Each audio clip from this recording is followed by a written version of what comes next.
Wa asana lan pinter sapa man ghairaha ing saliyane Fatihah.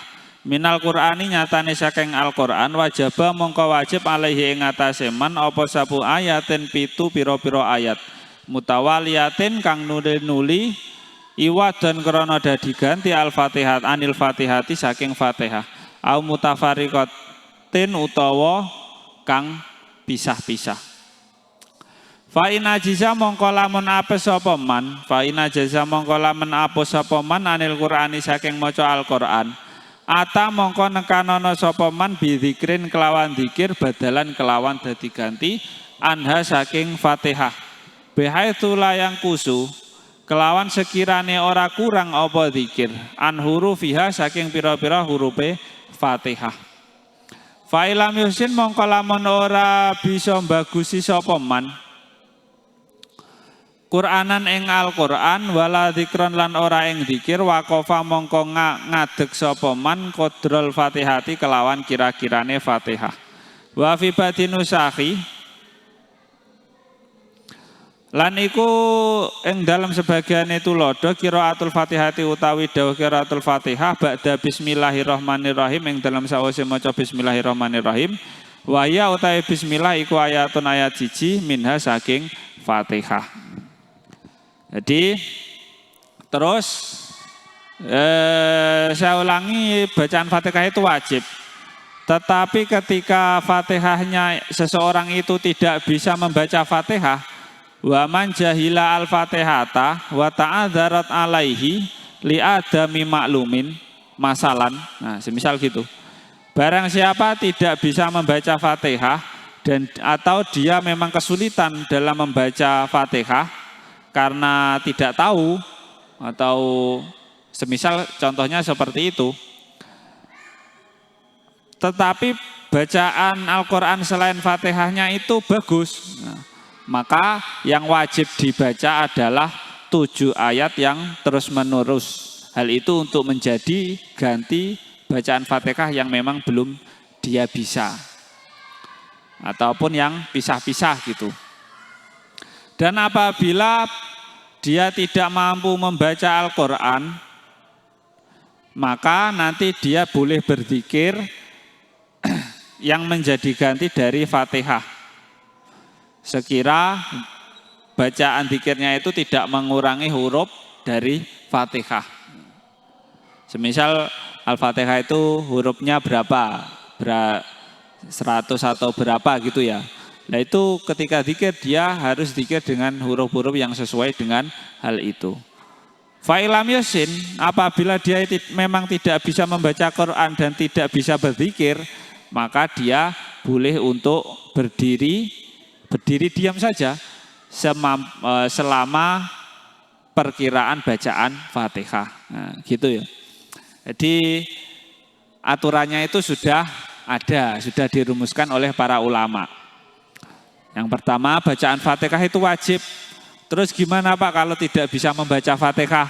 Nah, nanti dia boleh membaca ayat Al-Quran yang dia mampu. Nah, dan yang pertama harus memilih ayat yang bisa dibaca dengan berurutan. Kalau memang tidak bisa ayat Al-Qurannya yang penting 7 ayat bisa membaca. Semisal cuma bisa membaca Qul huwallahu ahad, ya itu diulangi saja 7 kali. Nah, itu. Dan ketika memang seseorang itu memang tidak bisa sama sekali membaca Al-Quran, maka dia boleh berzikir. Catatannya zikirnya itu dilakukan dengan jumlah hurufnya itu tidak kurang dari seperti jumlah hurufnya Al-Fatihah. Gitu. Kalau memang tidak bisa, fa'ilam yusin, memang tidak bisa baca Quran, tidak bisa zikir pun tidak bisa. Nah itu nanti dia cukup dengan berdiri saja. Nah, ini biasanya kejadian pada orang-orang yang mu'alaf.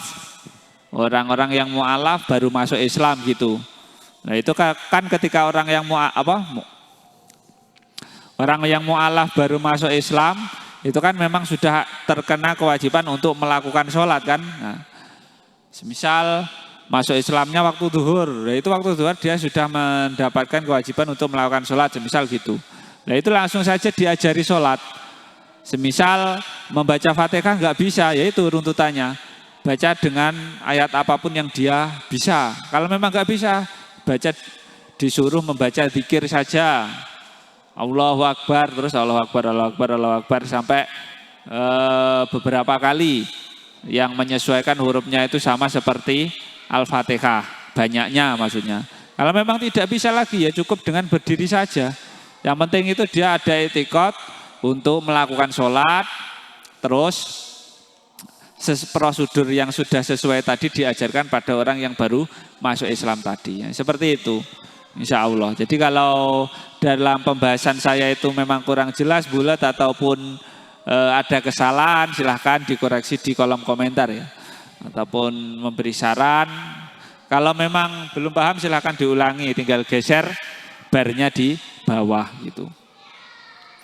Dan bacaan Bismillahirrahmanirrahim itu termasuk ayatnya Al-Quran. Itu menurut kitab Fathul Qorib. Jadi harus dibaca ya, bacaan Fatihah dengan harus menyertakan kalimat Bismillahirrahmanirrahim.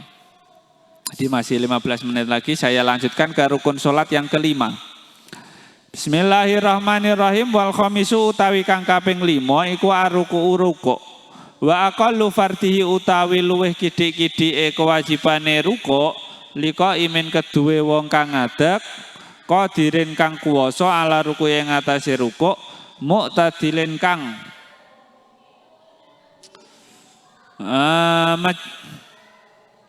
mutadilil khalqati kang mejana kedadiane salimin kang selamat salimiyadehi kang selamat tangan lorone waruk batai hilan dengkul lorone ayan jia ing yento iku ayan jia ing yento merkungkung sapa man bi ghairin khinasin kelawan tanpa degek qadra bulughin kelawan kira-kirane tumekane tapak lorone musolli qadra bulughi rahataihi kelawan kira-kirane tapak lorone man rukbataihi ing dengkul lorone man lau arada lamun ngarepake sapa man